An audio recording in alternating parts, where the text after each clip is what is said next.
It's the afternoon of June 2nd, 1995.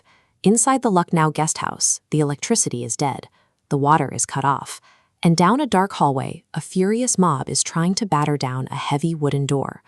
Locked inside room number 2 is 39-year-old Mayawati. Outside, her political allies are being dragged through the halls, beaten, and thrown into waiting vehicles. The true terror of this assault is who is standing quietly nearby. Senior police officers are literally leaning against the walls, smoking cigarettes, watching the siege happen. They have direct, top-down orders not to intervene. The men swinging the clubs were political workers sent by the very people she shared a government with. How does a massive, seemingly unbeatable political alliance, built to rule India's most populous state, collapse into a state-sponsored kidnapping and an attempted assassination?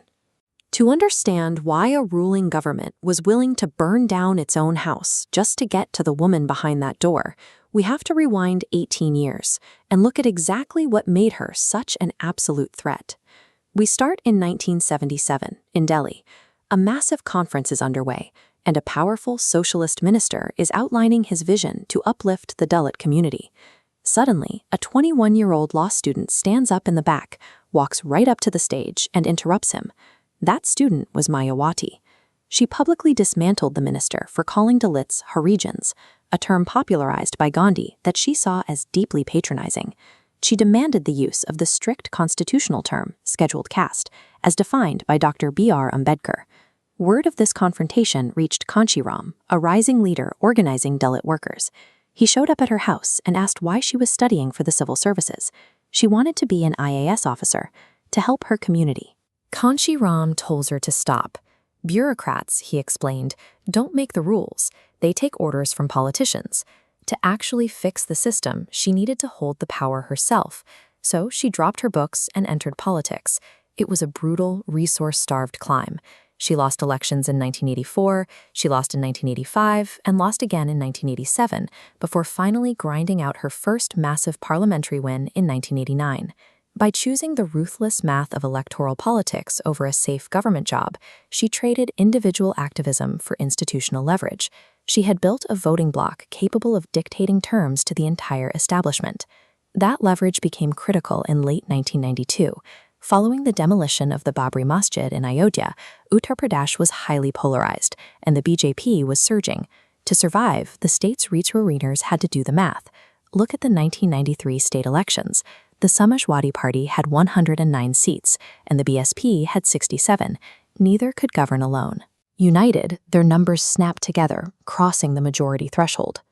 This strict arithmetic handed the chief minister's chair to Mulayam Singh Yadav. But the power dynamic was completely warped. Kanshi began acting as a super CM. He would summon Mulayam to his guest house, forcing the sitting chief minister to wait for hours, before casually wandering downstairs in a lungi.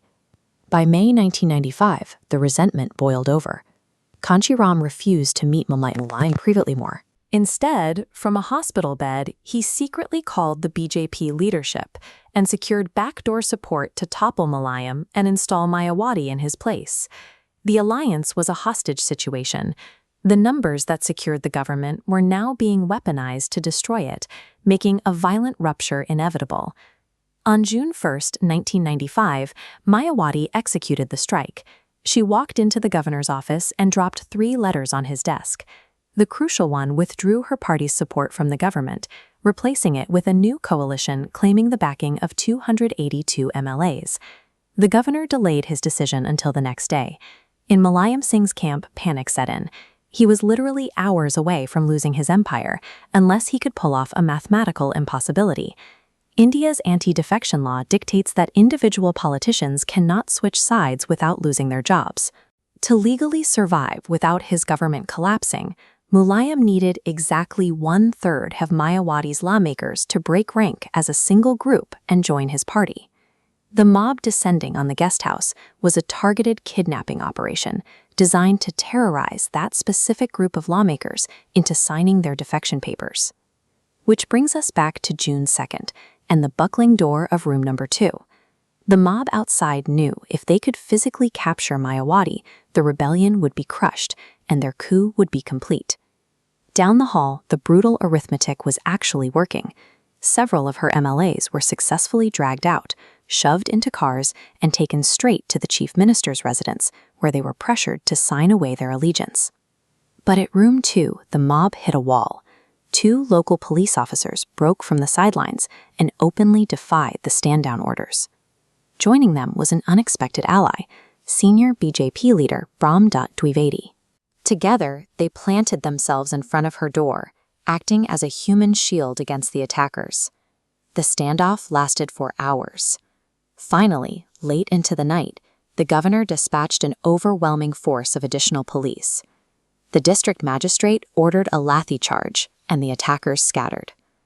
By surviving the night and keeping her core loyalists out of the mob's hands, Mayawati broke the mathematical backbone of Mulayam's desperate gamble. When the door finally opened, Mayawati had been changed by more than just the fear of death. According to her own accounts of the night, the mob's insults and threats were specifically aimed at her dignity as a woman. From that night forward, she never wore a sari again, adopting the signature salwar suit as a permanent shield. She walked out of that building and straight into the leadership of the state. The very next day, on June 3, 1995, the 39-year-old Dalit woman was officially sworn in as Chief Minister of Uttar Pradesh. Meanwhile, Mulayam Singh Yadav's government completely collapsed. The brazen attempt to secure his empire by force directly handed it to his greatest rival. The guest house Khan was designed to intimidate and destroy her political career. Instead, it burned away the last remnants of the idealistic student activist. What walked out of room number 2 was Behenji, an uncompromising, iron-willed operator who would go on to rule the state 4 separate times.